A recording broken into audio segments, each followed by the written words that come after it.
সিংৰে এজন ward member বিজেপিৰ ward member Bengali ভাষী নামটো কি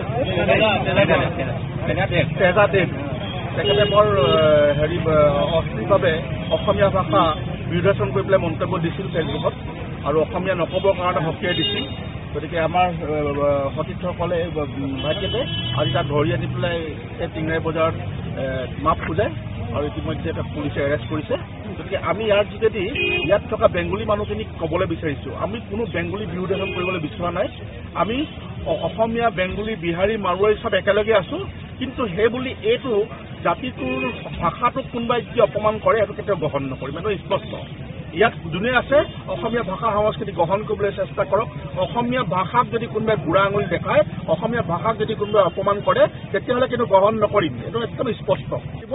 বিজেপিৰ লিডাৰ বুলি তেনেধৰণৰ কোনোবাই অসমীয়া ভাষাটোক অপমান কৰিব, এয়া ভৱিষ্যতে গ্ৰহণ নকৰিম। আজি আমাৰ ল'ৰাখিনি সকীয়াই দিছে, ভৱিষ্যতে কিন্তু পৰিস্থিতি বেয়া হ'ব।